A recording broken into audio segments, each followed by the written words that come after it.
அனைத்து உறவுகளுக்கும் வணக்கம்.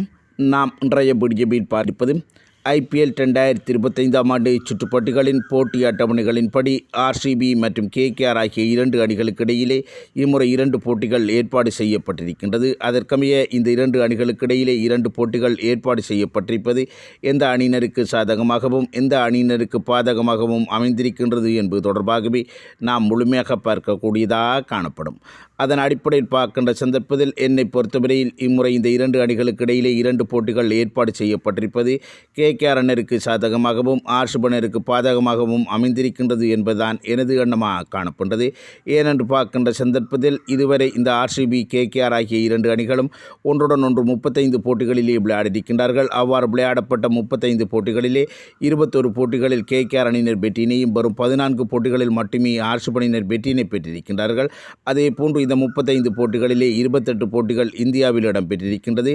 இந்த 28 போட்டிகளிலே KKR அணியினர் 18 போட்டிகளில் வெற்றியினையும் 10 போட்டிகளில் மட்டுமே RCB அணியினர் வெற்றியினை பெற்றிருப்பதன் அடிப்படையில் கடந்த காலப்பருவர்கள் முற்றுமுழுதாக KKR அணியினருக்கு சாதகமாகவும் RCB அணியினருக்கு பாதகமாகவும் அமைந்திருப்பது இந்த போட்டியிலும் KKR அணியினருக்கு ஒரு மிகப்பெரிய ஒரு வாய்ப்பொன்றினை கொடுத்திருக்கின்றது.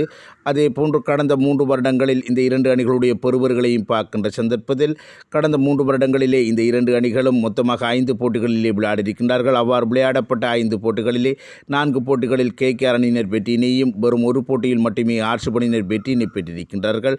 அதன் அடிப்படையில் பார்க்கின்ற சந்தர்ப்பத்தில் IPL 2024ஆம் ஆண்டு சுற்றுப் போட்டிகளிலே 2 போட்டிகளிலே விளையாடி அந்த 2 போட்டிகளிலும் KKR அணியினர் வெற்றியினை பெற்றிருக்கின்றார்கள். அதே போன்று கடந்த IPL 2023ஆம் ஆண்டு சுற்றுப் போட்டிகளிலும் 2 போட்டிகளிலே விளையாடி அந்த 2 போட்டிகளிலும் KKR அணியினர் வெற்றியினை பெற்றிருப்பது இந்த இடத்திலே KKR அணியினருக்கு மேலும் ஒரு சாதகத்தன்மையினை அதிகரித்திருக்கின்றது.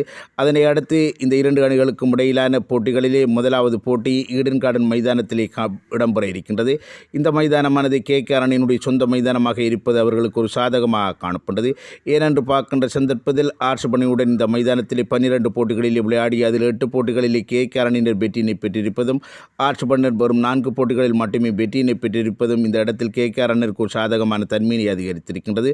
அது மட்டுமின்றி KKR அணியினர் தங்களுடைய சொந்த மைதானத்திலே 90 போட்டிகளில் விளையாடி 48 போட்டிகளில் வெற்றியினையும் வரும் 42 போட்டிகளில் மட்டுமே தோல்வியினை தழுவியிருக்கின்றார்கள். அதே போன்று கடந்த IPL 2024ஆம் ஆண்டு சுற்றுப் போட்டிகளிலே 7 போட்டிகளிலே KKR அணியினர் தங்களுடைய சொந்த மைதானத்திலே விளையாடி அதில் 5 போட்டிகளிலே வெற்றியினையும் வரும் 2 போட்டிகளில் மட்டுமே தோல்வியினை தழுவியிருப்பதன் அடிப்படையில் பார்க்கின்ற சந்தர்ப்பத்திலும் KKR அணியினருக்கு அவர்களுடைய சொந்த மைதானம் சாதகமாகவும் அதே போன்று RCB அணியுடன் விளையாடுகின்ற சந்தர்ப்பத்தில் மிக சாதகமாகவும் அமைந்திருக்கின்றது. அதே போன்று இன்னும் ஒரு போட்டியானது RCB அணியினுடைய சொந்த மைதானமான சின்னசுவாமி வெங்குலூர் ஸ்டேடியத்திலே இடம்பெற உள்ளது. அந்த போட்டியிலே யாருக்கு சாதகமாக அமையும் என பார்க்கின்ற சந்தர்ப்பத்தில் அந்த மைதானத்திலே RCB மற்றும் KKR ஆகிய இரண்டு அணிகளும் 13 போட்டிகளிலே விளையாடி அதில் 9 போட்டிகளிலே KKR அணியினர் வெற்றியினை பெற்றிருப்பதும் RCB அணியினர் வரும் 4 போட்டிகளில் மட்டுமே வெற்றியினை பெற்றிருப்பதன் அடிப்படையில் பார்க்கின்ற சந்தர்ப்பத்தில் RCB அணியினர் தங்களுடைய சொந்த மைதானத்தில் கூட KKR அணியினருக்கு எதிராக மிக மோசமான தோல்வியினை தழுவியிருப்பதன் அடிப்படையில் இந்த மைதானத்திலும் இடம்பெறுகின்ற போட்டியிலே KKR அணியினர் தான் வெற்றி பெறக்கூடிய வாய்ப்புகள் அமைந்திருக்கின்றது.